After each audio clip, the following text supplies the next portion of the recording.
Hello everyone, welcome back.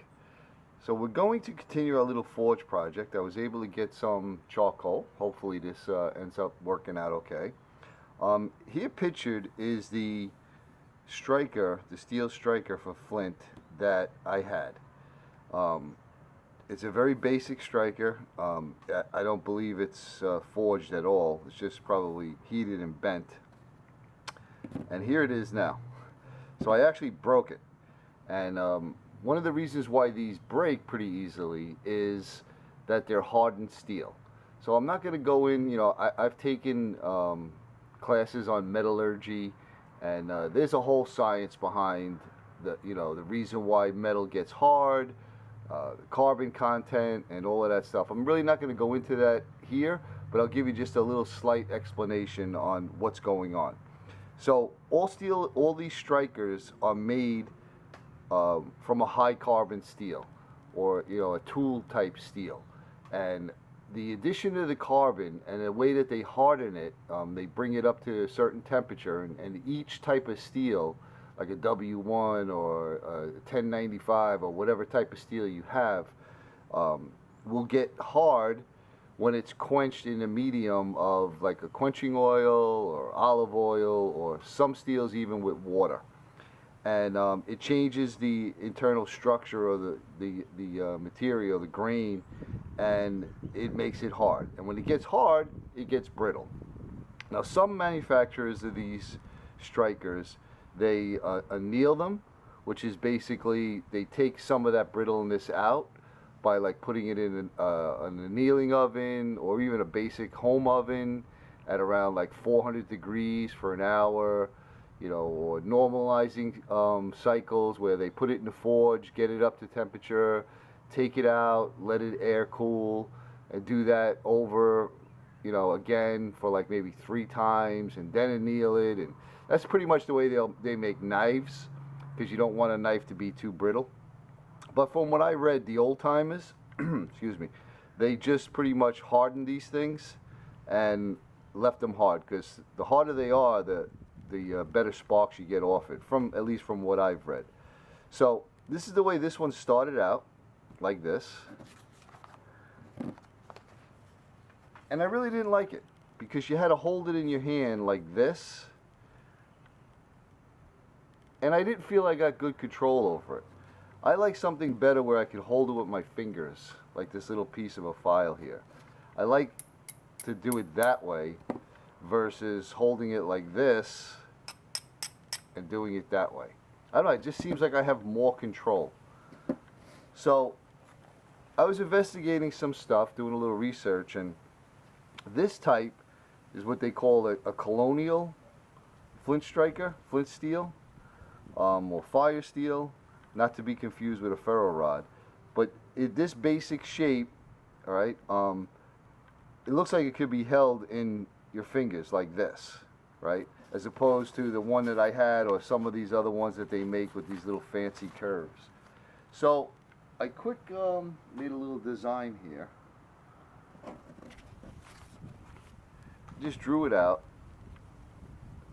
and I'm hoping to get something that looks like this. It actually ended up looking like a swan's head here.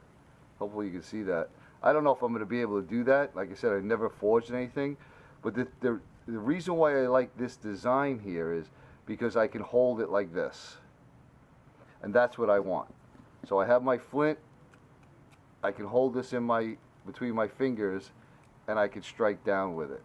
So I'm going to attempt to get this to kind of look like that.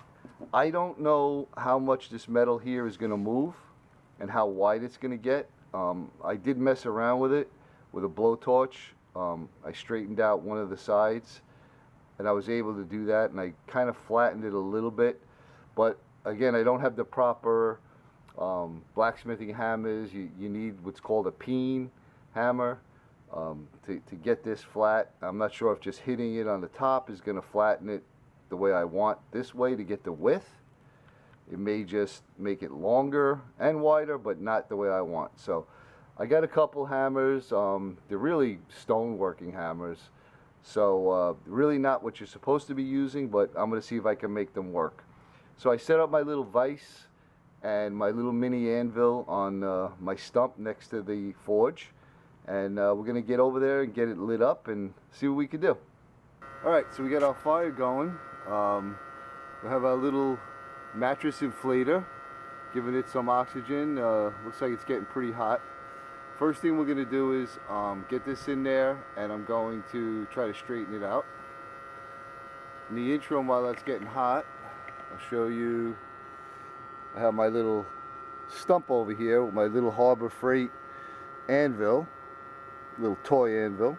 I just put a chain around it to hold it down so it doesn't jump around. Then I have my little vise there to help me with the bending, and then way over there I got a couple hammers and stuff. So we're gonna get back over to here. I'm gonna throw this in there. I don't really have the proper tools, but got to work with what I got.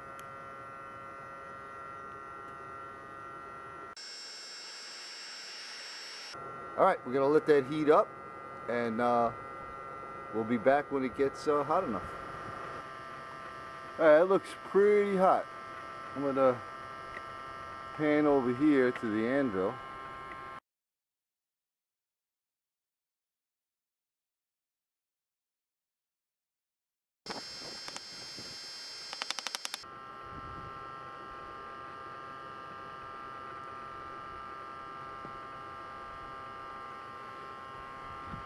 Alright, that came out pretty straight. I'm going to get it heated back up and see if we can flatten it out.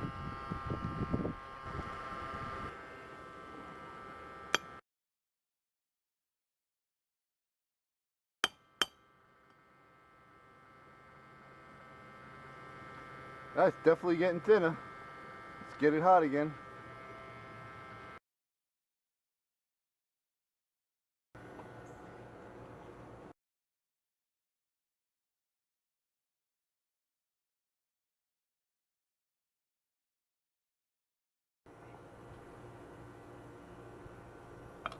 It's definitely getting wider.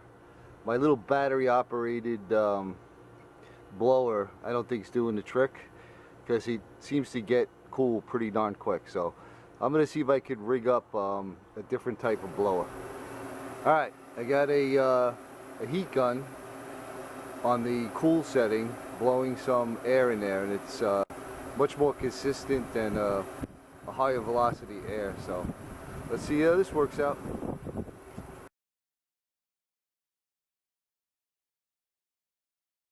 I want it about as thick as this. Let's see.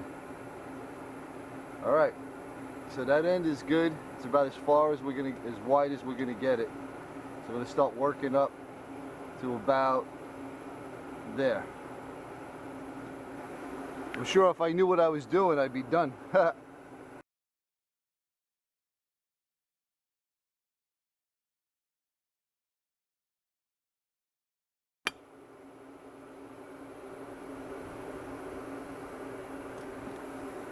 Alright, I think I'm good with the width there, and I'm going to try to thin out this area right here.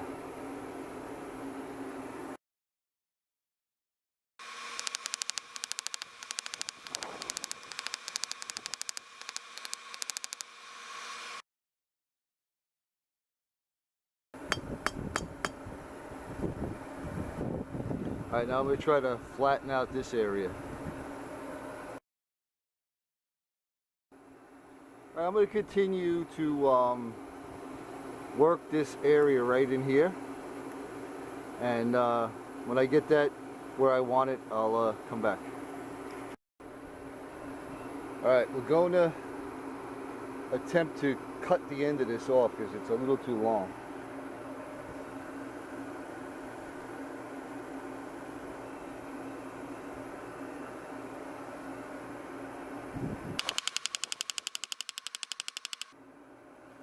Oop, that last hit shouldn't have happened. You should have snapped it off with the pliers, but hey, it worked.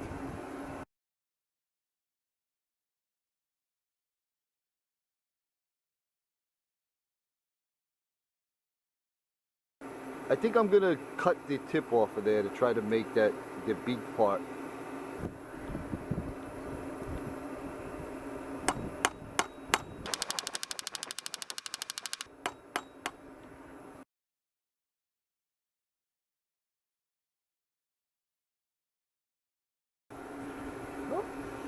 sort of, kind of looking like what I'm going after. I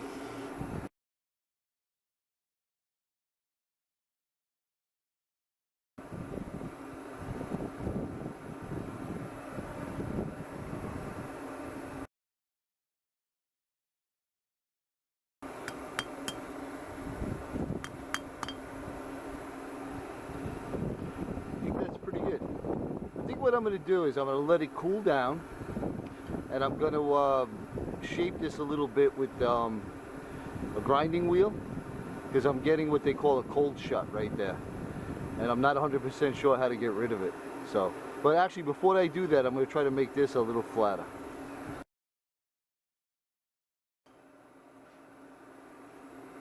Alright, I'm going to let this cool off, do a little grinding on it, and then we'll come back and we'll bend it.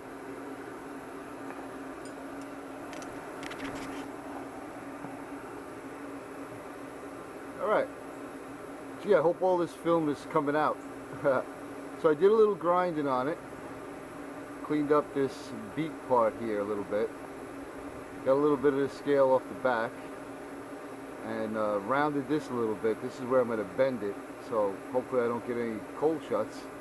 So I'm going to get this in the fire, get it heated up, and hopefully we'll be able to bend it and get something to resemble what I was hoping to get out of it. Alright, we're going to try to bend this in the vise and see what happens.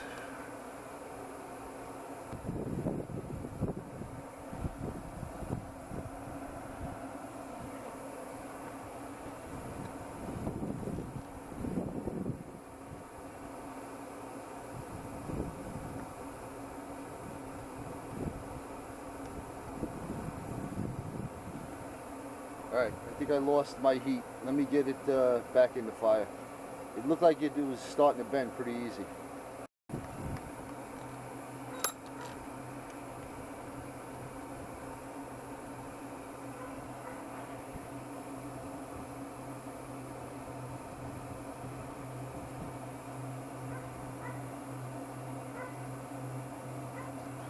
I'm going slow. I don't want to break it at this point, but it's bending pretty good.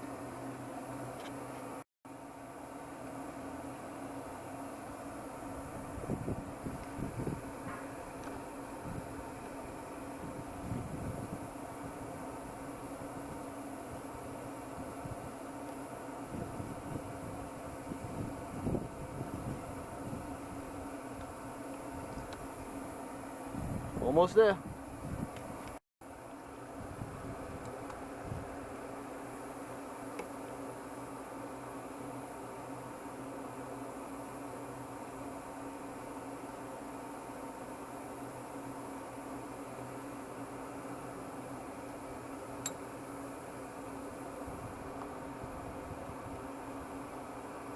I'm going to want to flatten this out a little bit. I'm going to get it hot again and get it back on the anvil.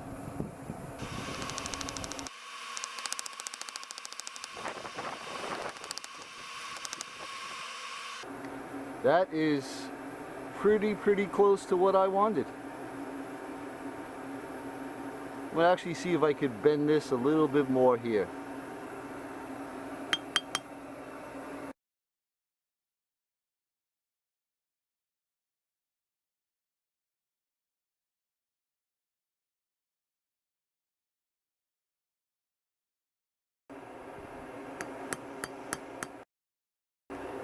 Alright, that's what I wanted.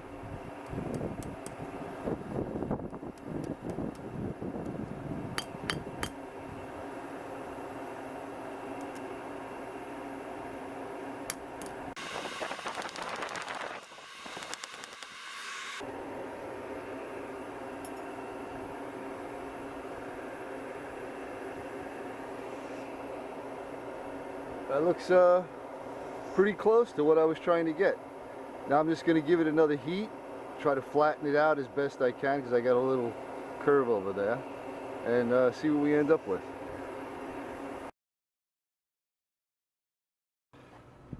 Alright, I'm going to call that good. I'm going to go do a little cleanup while it's still soft when it cools off a little bit.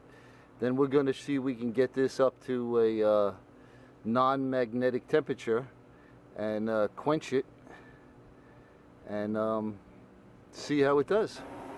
Alright, so I have some vegetable oil here. I have a magnet right here. As soon as I get this up to temperature where it doesn't stick to the magnet, I'm going to quench it in this vegetable oil.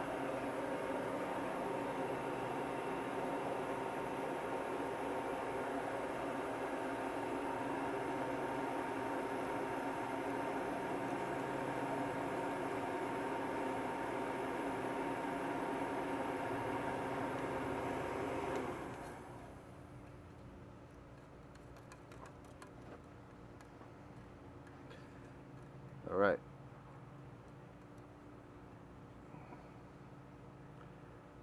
There it is. Hopefully it's super hard. All right, the only thing I have left to do is just get the scale off of the edge there. I'm going to leave most of the scale all over the rest of it so you can see that it's actually hand forged, and I'm pretty happy with that.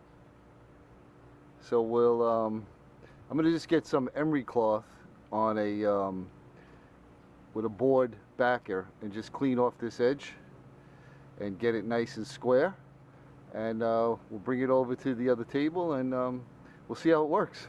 Alright, so what started out as a fire steel that looked like this, that I broke. My vision was for it to look like that, and here's what I ended up with. Pretty close. I'm thinking maybe it's got a duck's head instead of a swan's head, but I'm really happy with it. I wish it was a little wider, but I couldn't stretch the metal out anymore. I didn't want to lose this thickness. I was trying to keep it about 1/8 of an inch thick, but it feels good in my hand. I can hold it like this, so we're going to give it a try. So here I have some English flint. This is real flint, and I have some chalk cloth right here. Let's see if we can get, it's actually 2 pieces. See if we can get a spark to hit this and catch.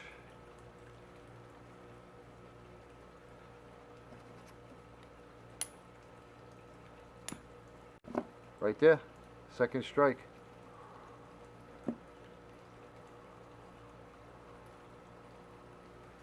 Nice. Alright, let's try a piece of chert.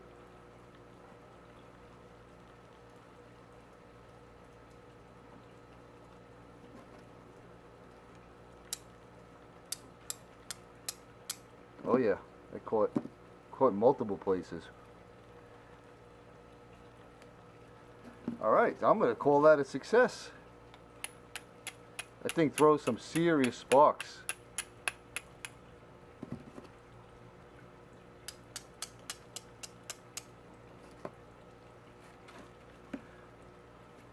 I'm going to leave all of these forge marks in it, a little bit of scale that was left, and I'm really happy with it. That's my first, boy, my hands, whew, couldn't get all that dirt off, but this is my first actual forged object. I mean, I played around with metal, with the blowtorch and whatnot, but never with a, you know, a forge. So I'm really happy with it. I love the way it came out. It came out pretty straight. It didn't warp or anything when I did the quench. It's a tad thinner right there, but overall I'm very happy with it. So there you go. That's how I do stuff. If you like these videos, give me a thumbs up and subscribe to my channel. Appreciate you watching. Thanks everyone. Have a great day.